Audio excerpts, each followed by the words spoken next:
early days of cave writing, painting, or even chiseling on walls, humans have sought ways to communicate with other humans.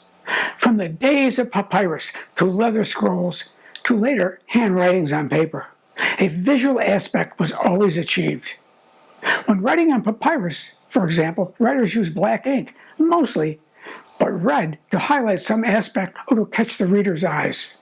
Well then, eventually fonts were developed, which changed everything. Hi, I'm Jim Kohler, the paper professor, for Sylvamo Papers to talk about fonts. Yes, fonts. Come on, you know we all love them. Although we tend to think of fonts or typography as a relatively modern invention, the process of imprinting symbols into soft and malleable surfaces has been around for thousands of years.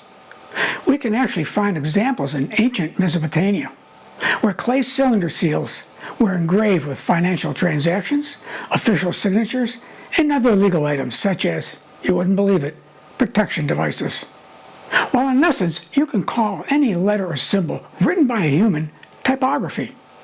This means that fonts mostly associate the words with its contemporary definition, which traces its roots and uses to 1450 and Johann Gutenberg's introduction of metal movable type printing.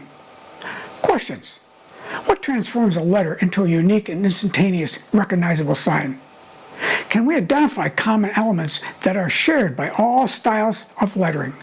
Is there a classification system to help us make sense of typography's timeline? Well, let's see.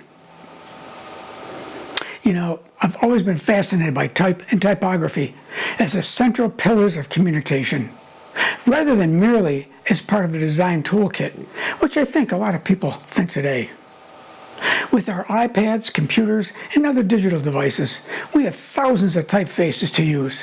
Where not longer than 60 years ago, we might only have a few. The old Linotype typesetter, for example, that was the pillar in the printing industry for setting type, only contained one or two typefaces due to the cases it had to hold, such as regular, bold, italic, etc. So the availability of type fonts one could use was limited. Again, not like today. If you think about it, the selection of a type font says something about the person using the font. The person who created the writings on the cave walls created some sort of a typeface. Typefaces in the Roman era spoke clearly of the Roman Empire, right to the monks writing pages in their Bibles they were producing. Each monk, for example, probably created their own handwritten typeface. So in design today, creatives are using typefaces in their design just as much as the design of the piece. The use of a typeface says something about the person or the company using it. It's been said that today, most graphic and web designers hardly go through the full text provided by their clients.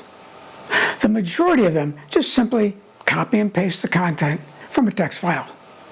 But if you want to create an attractive typography that grabs your customers' or clients' attention, then scan the entire text closely, as this will assist you to get a concept and how it will be integrated into the piece or project. While the images and design elements can be striking in a piece, it is the text that often communicates the message. To ensure that the message is communicated clearly and in the proper order and in a short span of time, typography is critical. Here's what good typography can do for visual design. You want to communicate unambiguously, whether the user is skimming casually or reading intently. The right typography makes their journey easier for them. Good typography enables this. It can attract attention through size, weight, or even color. It sets the mood. For example, handwriting fonts can offer a sense of familiarity and friendliness to the user. It evokes connections. The Coca-Cola font or the Disney font evokes nostalgia and emotional connections, even when presented in plain black and white. The last is build a brand. There is a reason why brands choose specific fonts and stick to them, not only in their logos, but across their communication collaterals. Brand recognition. Using the same set of fonts builds that recognition. It builds consistency and a sense of harmony throughout the visual design.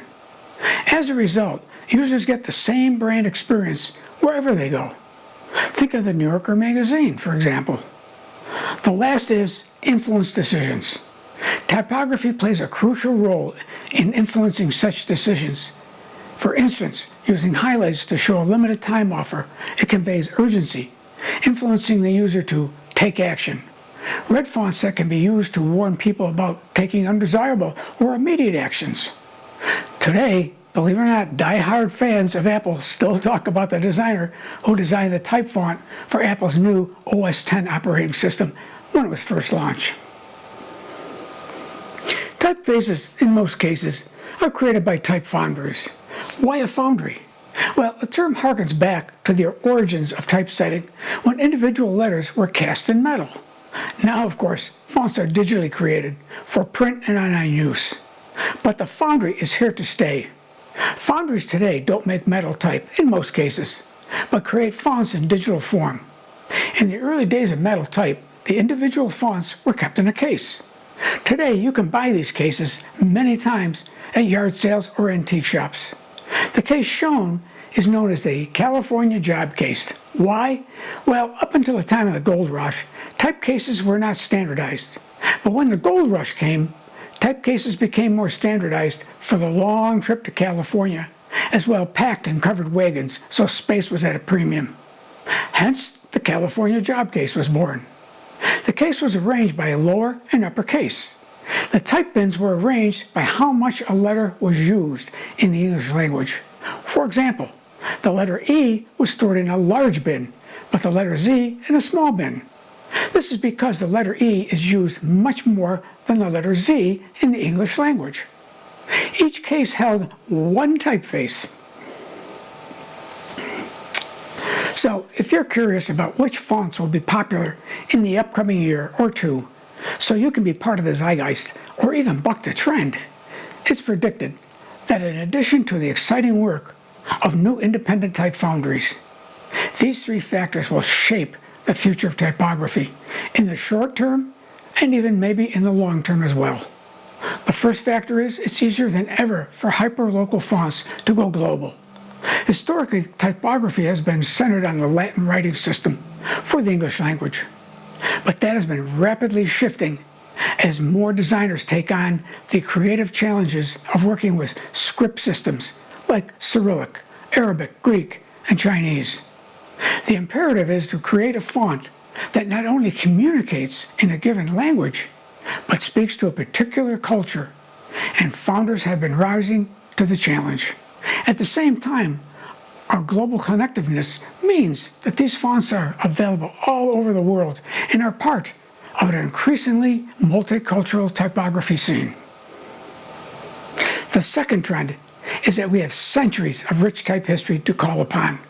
In its 2022 Type Trends report, Monotype, which happens to hold one of the world's largest collections of typefaces, and which acquired the iconic foundry Hoefner and Company in 2021, predicted the rise of the new Nouveau fonts, describing as a retelling of the Art Nouveau typographic story, with some plot twists. With organic forms, dramatic flourishes, and a flow of sensibility, they speak of the push-pull of a pandemic time. In the same way represented the fleeting freedom of the Jugendstil movement.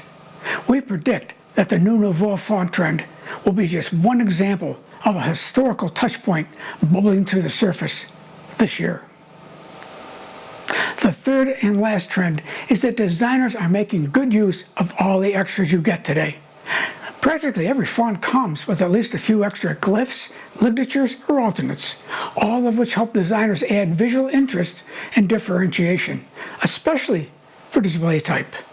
As designers seek out typefaces that have especially fun or unique extras, foundries will continue to invest more into these features and include more unusual or surprising design elements. To see what we mean, check out the Chalet silhouettes that come with the Chalet typeface from the Foundry House Industries. So I sure hope I don't see Comic Sans used in a piece today. Fonts are interesting, and everyone out there can use them, especially more today than ever. Are they using them correctly is more the issue. You know, When I was a young RIT student back in the 60s, I took a course on fonts and typecases. Our professor was Alexander Lawson, who was well known in the industry for his knowledge of fonts and typefaces.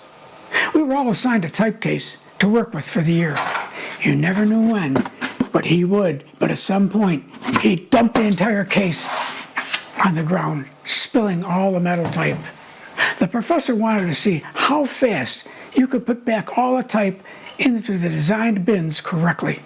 The faster and more accurate you did it, told him how well you knew each piece by the size of the type.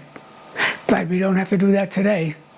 Well, as much as I love talking about fonts, time does not allow more conversation. So don't forget to subscribe and click on the bell so you are notified of all upcoming episodes. For Sylvamo Papers, I'm Jim Kohler, a paper professor, and hopefully I'll see you in the next upcoming episode.